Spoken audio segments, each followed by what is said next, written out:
AC/DC was on the verge of superstardom. But on the night of February 19th, 1980, tragedy struck and changed the metal landscape forever. It also kicked off two of the most notorious cover-ups in heavy metal history. Mysteries that remain unsolved to this day, 45 years later. Strap on your tinfoil hats. We've got a full-blown heavy metal conspiracy to solve. Next.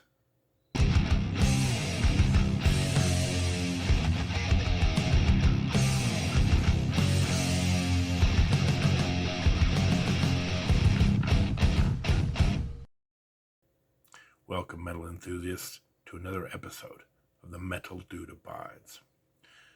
On the night of February 19th, 1980, Bon Scott was found dead at the age of 33. The official cause of death? Acute alcohol poisoning. And I quote, death by misadventure. But to this day, many people remain unconvinced. Wild theories range from heroin overdose to murder.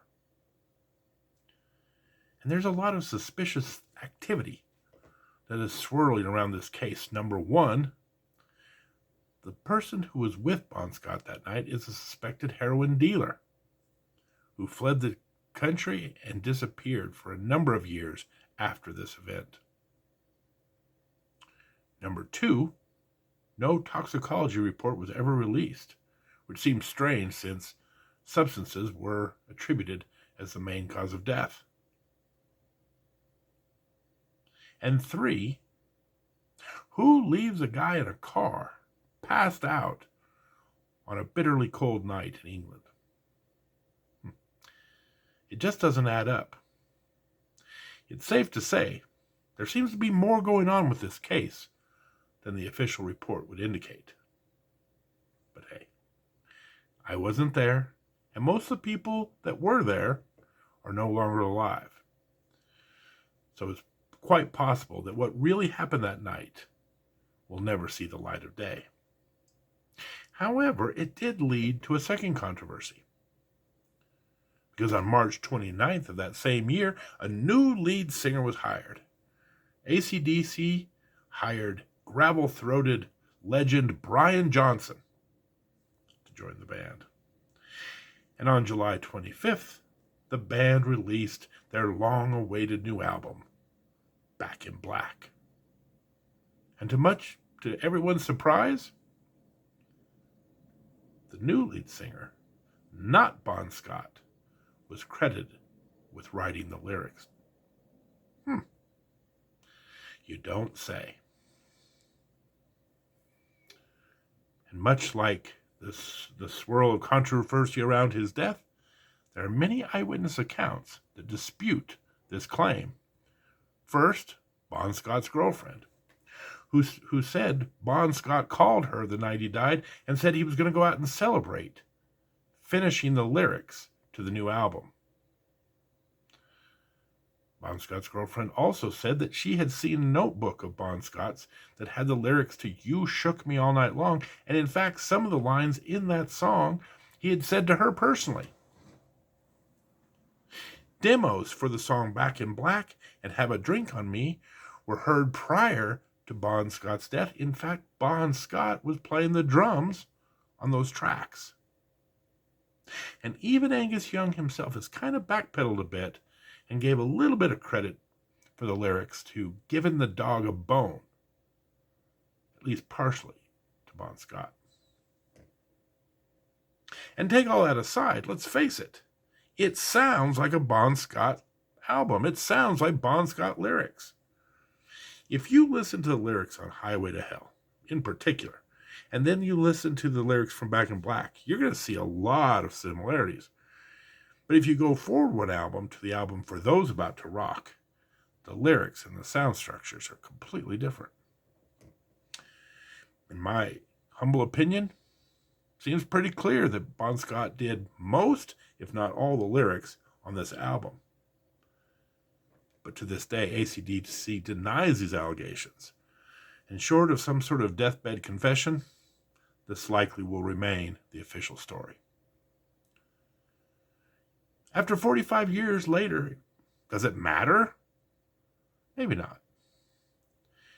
But we're talking about one of the greatest albums in the history of heavy metal. We are talking the Mona Lisa of hard rock and heavy metal. It seems clear to me that the reason this album did so well is because it was fueled by brilliant Bon Scott lyrics. Now listen, I'm not saying anything wrong about Brian Johnson. I personally love Brian Johnson. His replacement of Bon Scott was a very good choice by AC/DC. But what I am saying is, Back in Black went on to sell 26 million copies. Probably because it had the contributions of both the great Bon Scott, who fueled the album through his lyrics, and the fantastic singing, charisma, and delivery of Brian Johnson. Two of the best lead singers in hard rock heavy metal history combined to make this very unique unicorn of an album that stands at the top of the heavy metal pinnacle.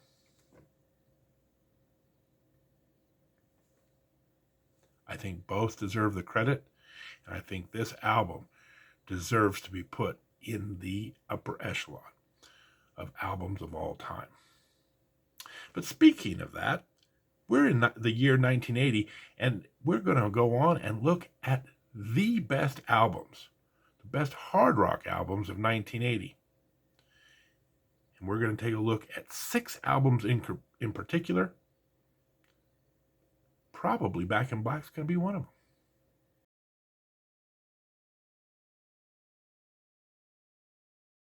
Tonight we're going to mix it up a little bit, change the format. Because usually what we would do is do an artist spotlight, and then we would highlight the best songs of the year and the best albums of the year. But since almost all of the great hard rock songs came off the same hard rock albums, we're going to do a combo package. We're going to start with the albums and then highlight the songs that are nominated off each one. And our first nominee for hard rock album of the year goes to AC/DC, Back in Black, which is also our spotlight feature and spotlight artist of the week. So let's take an in-depth look at the album Back in Black.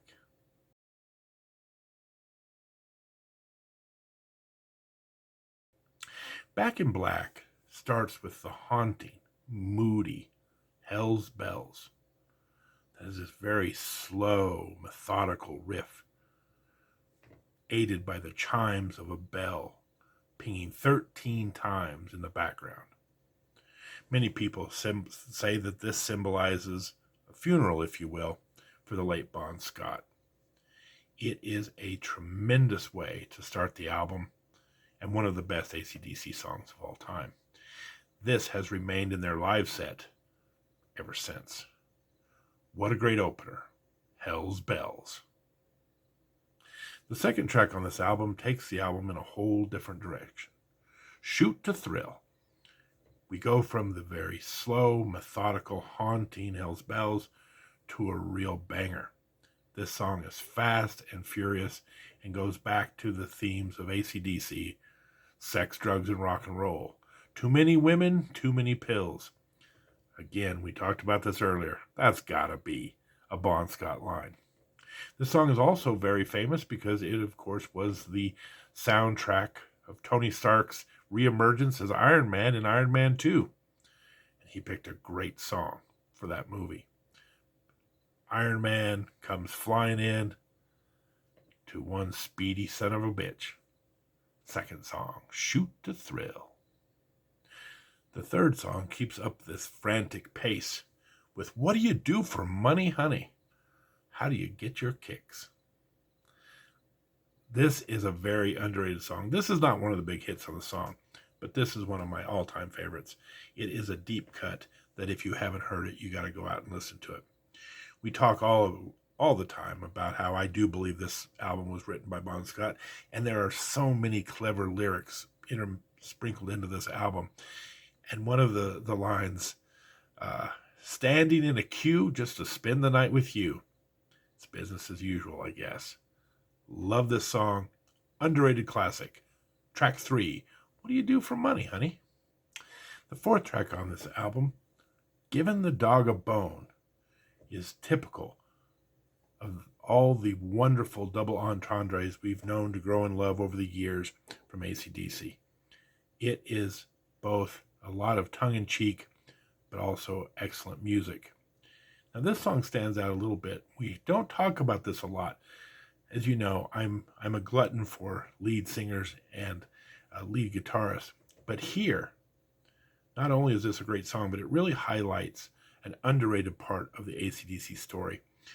Brother Malcolm Young, who of course is the great rhythm guitarist of the album, and Cliff Williams, the bass player, are also excellent backing vocalists who really bring a lot of depth to this song with their vocals.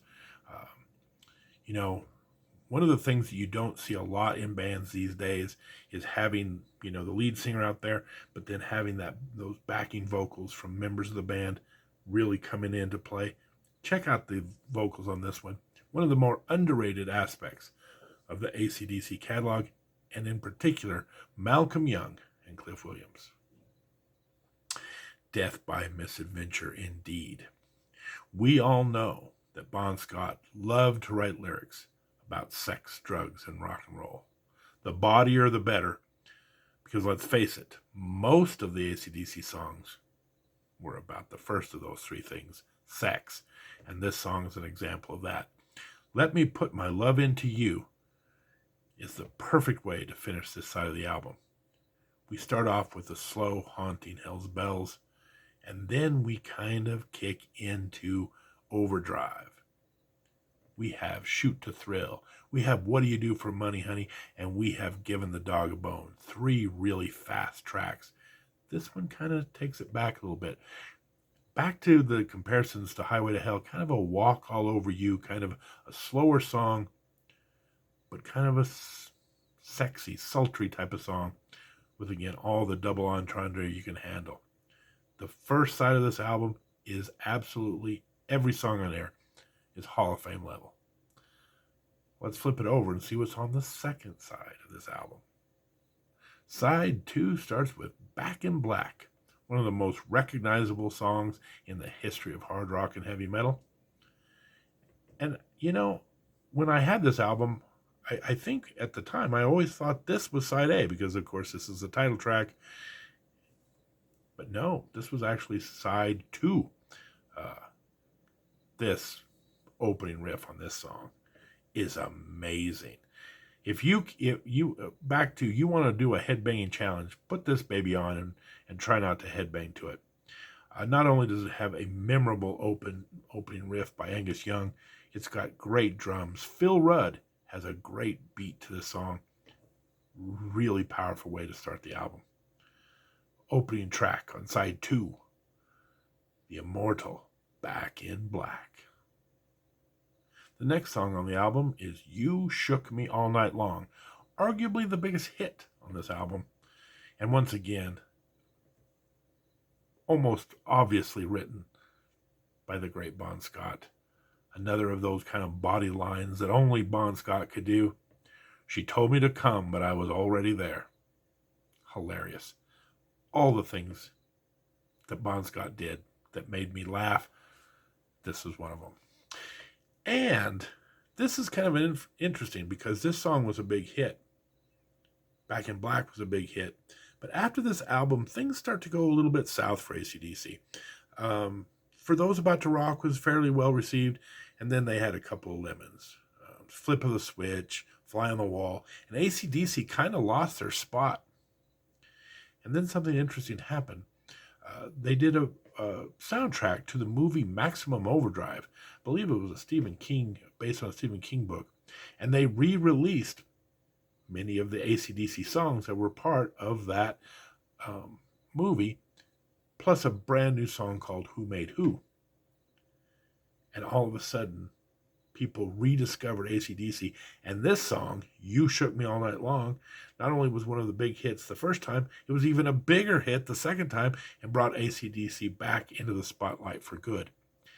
If you've never seen the video for this song, with Brian Johnson getting ready for his big date that ends up with, women riding on, mechanical bulls.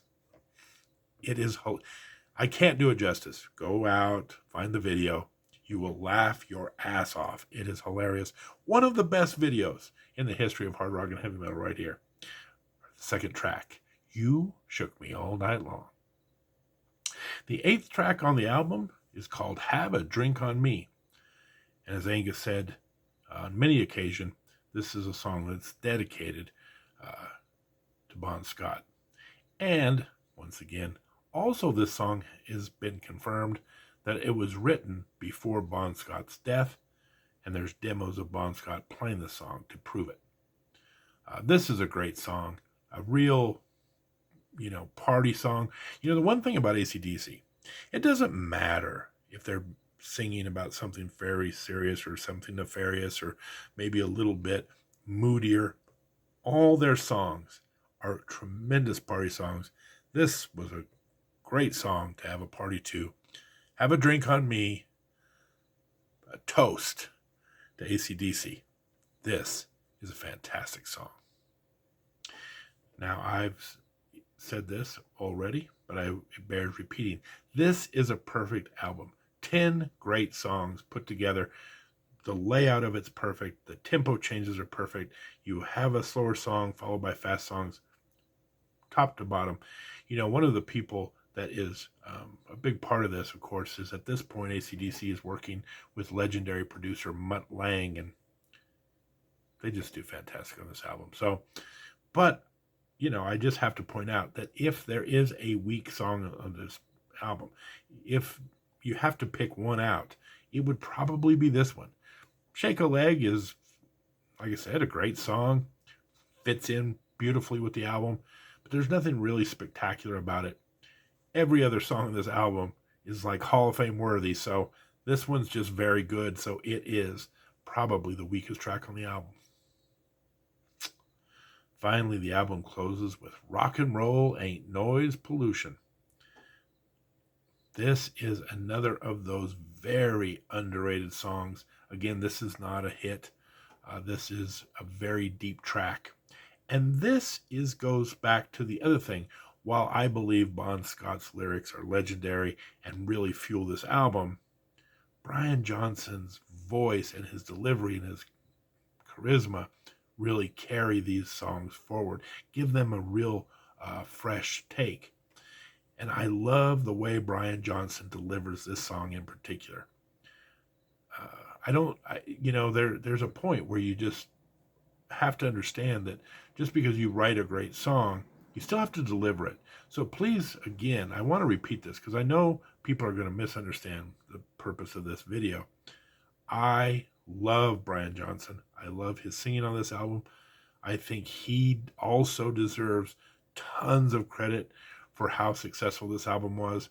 And this song is really the poster child of how Brian Johnson puts his fingerprint and his stamp on this album in a very cool way.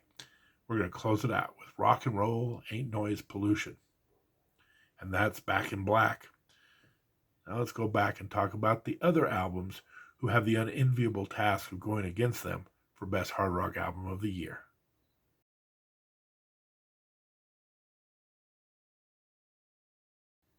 All right, our second album, Def Leppard, On Through the Night.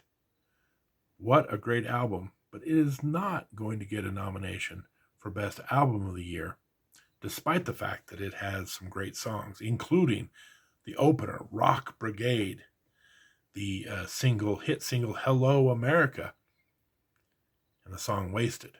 But instead, I'm bringing it up because we're going to nominate for Best Hard Rock Song of the Year, Rocks Off. We talked about it a couple of weeks ago when we were talking about Best Musical Performances. This riff is so catchy. It's so contagious. Pete Willis is in the band for these first two albums, and he is a tremendous guitar player. And one of the reasons this is such a great album and this is such a great song is the guitars just sound so fresh. The tone is so powerful. It had to be nominated. Best Hard Rock Song of the Year, Rocks Off. Our second nominee for Hard Rock Album of the Year goes to Michael Schenker Group and their debut album. Michael Schenker, of course, famously in the 70s, has left UFO, left the Scorpions, and oftentimes when a guitarist leaves the comfort and the security of a band, they often have very mixed results and often produce albums that, while they have great guitar solos and great composition of music, the songs themselves aren't really all that memorable or good. Well, Michael Schenker is going to break that stereotype by putting some of the best songs on this album. Lots of great melodies. He starts off the album with Armed and Ready. Very good song. Follows that up with, I already talked about how much I love the song, Cry for the Nations. Here's a deep track that I absolutely adore. Feels Like a Good Thing is a very heavy track. One of my favorites of his. And finally, we talked a little bit about this a couple episodes ago. Into the Arena, a really great guitar instrumental here. All in all, this album from start to finish is very good and very deserving of nomination of Best Hard Rock Album of the Year. Michael Schenker with the Michael Schenker Group. Our third nominee for Best Album of the Year, the Scorpions with Animal Magnetism. The Scorpions have been on quite a roll. The years that they put in with Uli John Roth, they kept getting better, better, and better. And then reformed with Michael Schenker. We've started the Matthias Jabs era. They just put out maybe their best album of all time, Love Drive. They follow it up with a very solid effort here, Animal Magnetism. Now there's a couple of standout tracks on here. One, Don't Make No Promises Your Body Can't Keep, which is kind of reminiscent of Another Piece of Meat, one of their best songs. And let's face it, if you were watching the episode a week ago, we were talking about how Klaus Meine just kicks ass on the song Animal Magnetism, one of the best vocal performances, and again, one of the most maniacal songs in the history of the Scorpions. But we're also going to take off this album our third nominee for Best Hard Rock Song of the Year, one of their all-time classics, The Zoo. We have sat here and gone on and on about Klaus and his wonderful voice. The Zoo, however, while it still has Klaus's great vocals on it, is really a highlight of the new guitar playing on this album. This is kind of Matthias Jabs' coming out party, and it's also very solid rhythm guitarist. Michael Schenker's older brother, Rudolf Schenker, really shines. The beginning riff of The Zoo, one of the all-time classics.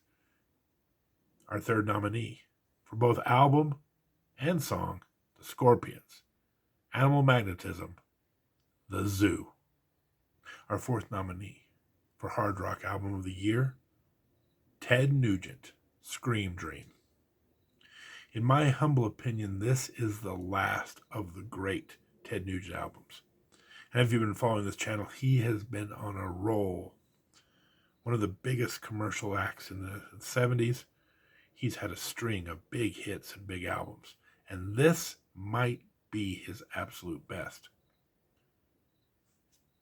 But this is also a very different album. While many of these albums, are fueled by really big hits, Ted Nugent kind of flips it on its head. And in fact, it's the deep cuts on this album that really stand out. We talked about how AC/DC, Back in Black, a perfect album with these huge hits. Ted Nugent is also, Scream Dream is also a perfect album, but it's more solid because of the unbelievably good deep tracks on here. Now, the big hit on this album is a song called Wango Tango. And I'll just say that if there's a song that might be a little bit controversial, it's this one. This was the big hit, but it's not probably the best song on the album. And you might find it a bit silly. Ted Nugent obviously liked to go overboard with some of these types of songs.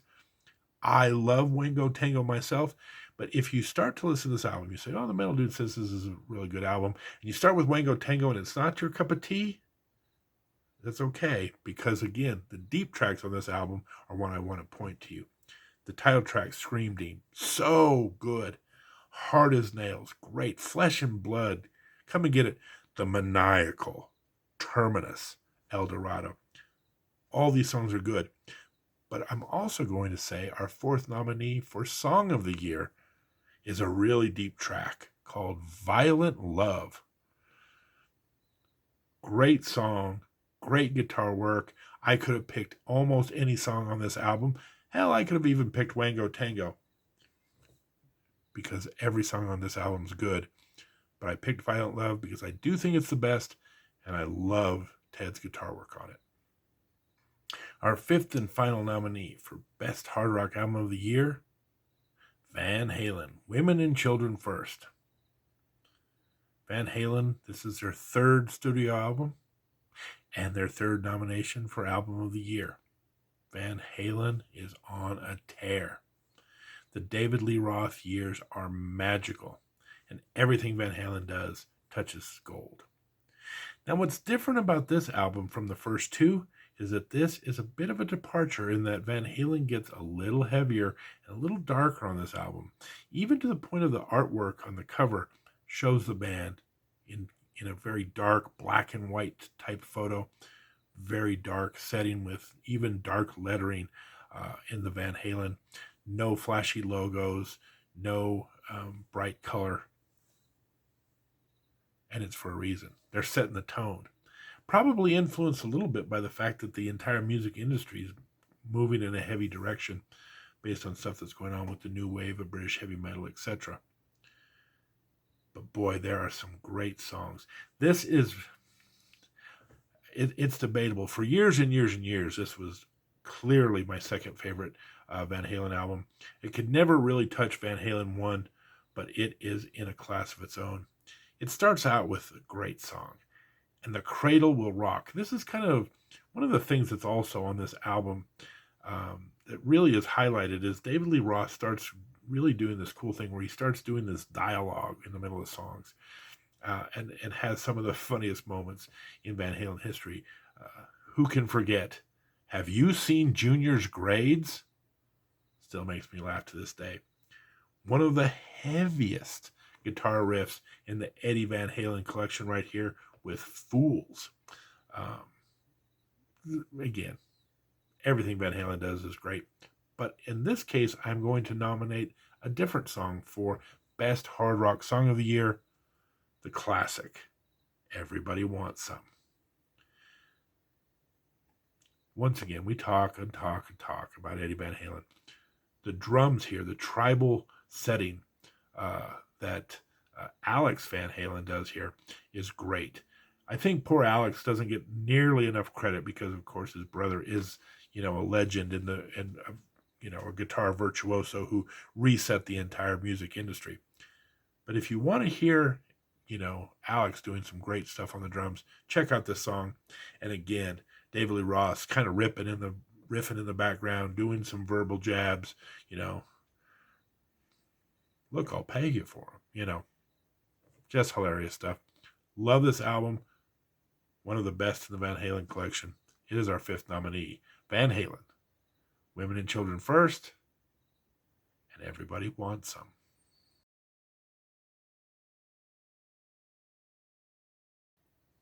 There was never really any doubt who was going to end up in the winner's circle. Best Hard Rock Album of the Year, AC/DC, Back in Black. Best Hard Rock Song of the Year, Shoot to Thrill, AC/DC. Clean sweep for AC/DC, and again, not much of a surprise.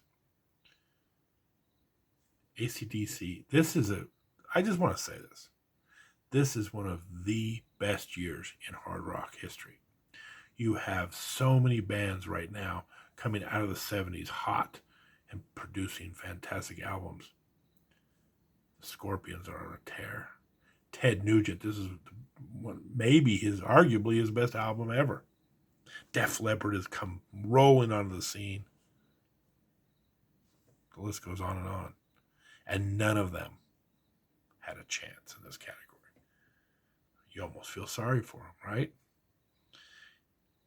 You know, when you see a horse race and the horse is like 10 lengths ahead of the rest of the field and they're all just the top horses in the world, that's what this is. Listen, 26 million is a big number. That's how many people bought this album. And like I said, I was in high school when this came out, and it was a phenomenon. I remember the first time I heard it, I was like, I couldn't believe it. As much as I have been gushing about Bon Scott's lyrics, I have to also gush about Brian Johnson's voice, the perfect vehicle for the AC/DC sound. And just, you heard this album everywhere. In between classes, everybody was just cranking this thing out. It was a phenomenal album, one of the best of all time, and clearly the best of 1980. Now, that's the episode for this week, but please, before you go, subscribe, ring the bell, give this a thumbs up. You don't want to miss any of these great episodes, because next week in particular, we're going to be doing the same exercise, the best heavy metal song and album of 1980. And similar to this week, the competition is unbelievable. There is some great heavy metal albums coming out, and not just in quality, but quantity as well. There are going to be some legendary heavy metal albums that are not even going to get nominated because the competition is just that stiff, and you don't want to miss it. We do this every Tuesday at 7 p.m. Denver Mountain Time. So stop on by, check us out. Next week's episode, I guarantee you, going to be one of the all-time best. But in the meantime, this is the Metal Dude signing off. As always, take care.